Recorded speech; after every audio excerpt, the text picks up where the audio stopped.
जय भोलेनाथ की। शिव महापुराण रुद्र संहिता युद्ध खंड तृतीय अध्याय। त्रिपुर के विनाश के लिए देवताओं का विष्णु से निवेदन करना। विष्णु द्वारा त्रिपुर विनाश के लिए यज्ञ कुंड से भूत समुदाय को प्रकट करना। त्रिपुर के भय से भूतों का पलायित होना। पुनः विष्णु द्वारा देव कार्य की सिद्धि के लिए उपाय सोचना। जय भोलेनाथ की। शिव जी बोले, हे देवताओं, इस समय यह त्रिपुराध्यक्ष पुण्यवान है। इसमें पुण्य हो उसे विद्वानों को कभी नहीं मारना चाहिए। जिसमें पुण्य हो उसे विद्वानों को कभी नहीं मारना चाहिए। हे देवताओं, मैं देवताओं के समस्त बड़े कष्टों को जानता हूँ। वे दैत्य प्रबल हैं। देवता तथा असुर कोई भी उन्हें मारने में समर्थ नहीं है। दानव मैं सहित वे सभी तारक पुत्र पुण्यवान हैं। त्रिपुर में रहने वाले उन सभी को वध दुस्साध्य है। युद्ध में अजय होते हुए भी मैं जानबूझकर किस प्रकार मित्र द्रोह का आचरण करूं, क्योंकि स्वयं भू ने पहले कहा है कि मित्र द्रोह करने में महान पाप होता है। ब्राह्मण हत्यारा, सुरापान करने वाला, स्वर्ग की चोरी करने वाला तथा व्रत भंग करने वाला, इन सभी के लिए शास्त्रकारों ने प्रायश्चित बताया है, किंतु कृतघ्न के लिए कोई प्रायश्चित विधान नहीं है। हे देवताओं, धर्म के ज्ञाता आप लोग ही धर्म पूर्वक विचार करें कि वे दैत्य मेरे भक्त हैं, तब मैं उनका वध किस प्रकार कर सकता हूँ। हे देवताओं, जब तक वे मुझसे भक्ति रखते हैं तब तक मैं उन्हें नहीं मार सकता। यथापि आप लोग विष्णु से इस कारण को बताइए। सनत कुमार बोले, हे मुने, उनका यह वचन सुनकर इंद्र आदि सभी देवताओं ने सर्वप्रथम इस बात को ब्रह्मा जी से कहा। तदंतर ब्रह्मा जी को आगे कर इंद्र सहित सभी देवता शोभा संपन्न बैकुंठ धाम को शीघ्र गए। वहां जाकर आश्चर्यचकित उन देवताओं ने विष्णु को देखकर उन्हें प्रणाम किया और दोनों हाथ जोड़कर परम भक्ति पूर्वक उनकी स्तुति की।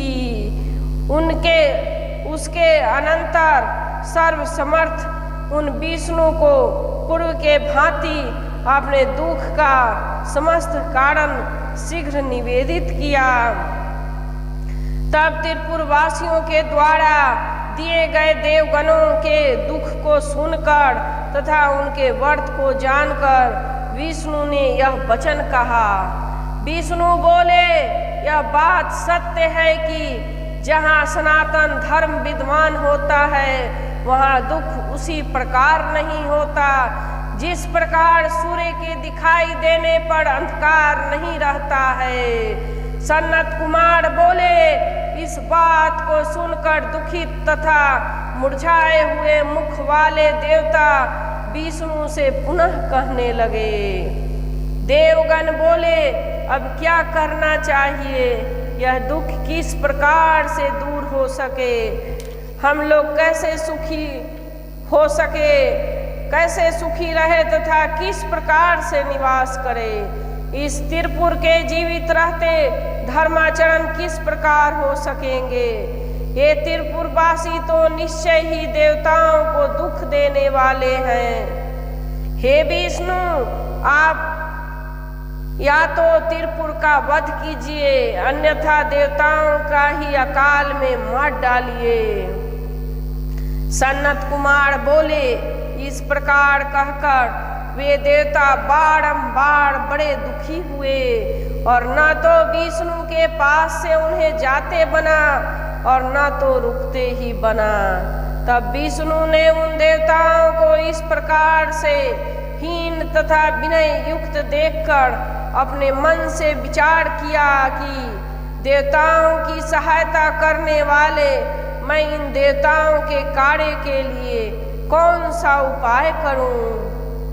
तारकासुर के वे पुत्र भी तो शिव जी के भक्त ही हैं। ऐसा सोचकर उसी समय सर्वसमर्थ उन विष्णु ने देवताओं के कार्य के लिए अक्षय योगों का स्मरण किया। उन विष्णु ने स्मरण मात्र से वे यज्ञ उसी क्षण शीघ्रता पूर्वक वहां आ गए जहां लक्ष्मीपति पुरुषोत्तम विद्वान थे। उसके बाद उन्होंने हाथ जोड़कर प्रणाम करके यज्ञपति पुराण पुरुष श्री हरि की स्तुति की। तब सनातन भगवान विष्णु ने भी उन सनातन यज्ञों को देखकर पुनः इंद्र सहित देवताओं की ओर देखकर उनसे कहा।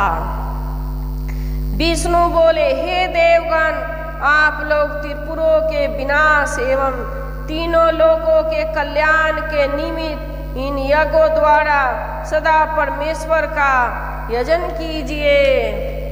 सनत कुमार बोले, देवाधिदेव बुद्धिमान विष्णु का वचन सुनकर वे देवता प्रेम पूर्वक यज्ञेश को प्रणाम करके उनकी स्तुति करने लगे।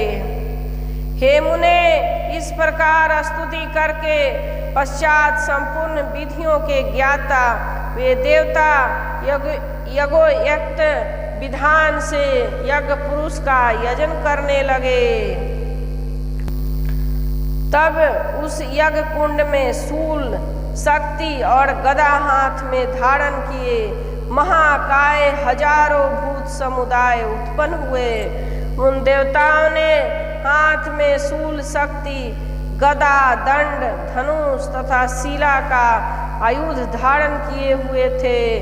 इसके अतिरिक्त और वे अनेक प्रकार के अस्त्र धारण किए हुए थे।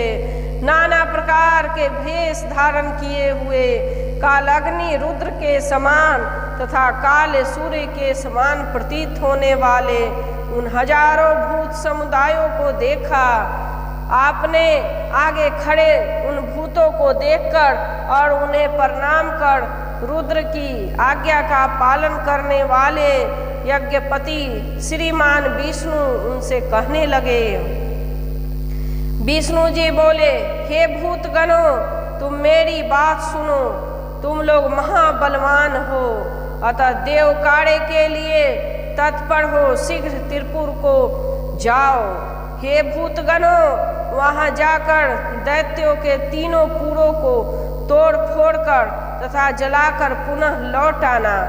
इसके बाद अपने कल्याण के लिए जहां इच्छा हो वहां चले जाना। सनत कुमार बोले, तब भगवान विष्णु की वह बात सुनकर वे भूतगण उन देवाधिदेव को प्रणाम कर दैत्यों के त्रिपुर की ओर चल दिए। वहां जाकर त्रिपुर में प्रवेश करते ही त्रिपुर के अधिपति के तेज में उसी प्रकार शीघ्र भस्म हो गए जैसे अग्नि में पतंगे भस्म हो जाते हैं। उनमें जो कोई शेष बचे वे सब भाग गए और वहां से निकलकर व्याकुल हो शीघ्र विष्णु के समीप चले गए। तब पुरुषोत्तम भगवान हरि उनको देखकर तथा वह सारा वृत्तांत सुनकर और इंद्र सहित सभी देवताओं को दुखी जानकर सनपचित हो गए और सोचने लगे कि इस समय कौन सा कार्य करना चाहिए।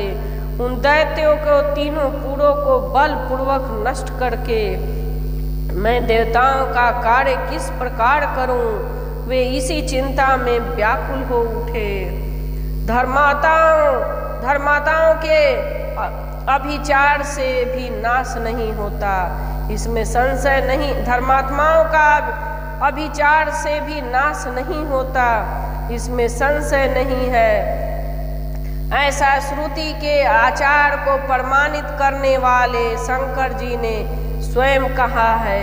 हे श्रेष्ठ देवताओं, त्रिपुर में रहने वाले वे सभी दैत्य बड़े धर्मनिष्ठ हैं, इसलिए सर्वथा अवध्य है। यह बात असत्य नहीं है। वे महान पाप करके भी रुद्र की अर्चना करते हैं, इसलिए सभी प्रकार के पापों से वैसे ही मुक्त हो जाते हैं जैसे पद मंत्र जल से पृथक रहता है। हे देवताओं, रुद्र की अर्चना से सभी कामनाएं पूर्ण होती है और पृथ्वी के अनेक प्रकार के भोग एवं संपत्तियां वशीभूत हो जाती है। अतः लिंगार्चन प्रायण ये दैत्य इस लोक में अनेक प्रकार के संपत्ति का भोग कर रहे हैं और परलोक में भी उन्हें कोई मोक्ष प्राप्त होगा, परलोक में भी उन्हें मोक्ष प्राप्त होगा। फिर भी अपनी माया से उन दैत्यों के धर्म में विघ्न डालकर देवताओं की कार्य सिद्धि के निमित्त क्षण भर में त्रिपुर का संहार करूंगा। इस प्रकार विचार करने के पश्चात वे भगवान पुरुषोत्तम उन दैत्यों के धर्म में विघ्न करने के लिए तत्पर हो गए। जब तक उनमें वेदों के धर्म है, जब तक वे शंकर की अर्चना करते हैं और जब तक वो पवित्र कृत्य करते हैं, तब तक उनका नाश नहीं हो सकता। इसलिए अब ऐसा उपाय करना चाहिए कि वहाँ से वेद धर्म चला जाए, तब वे दैत्य लिंगा अर्चन त्याग देंगे, इसमें संदेह नहीं। ऐसा निश्चय करके विष्णु ने उन दैत्यों के धर्म में विघ्न करने के लिए श्रुति खंडन रूप उपाय किया। इसके बाद तरलोक के क्षण के लिए शिव के द्वारा अदिष्ट देव सहायक उन विष्णु ने शिव की आज्ञा से देवताओं से कहा।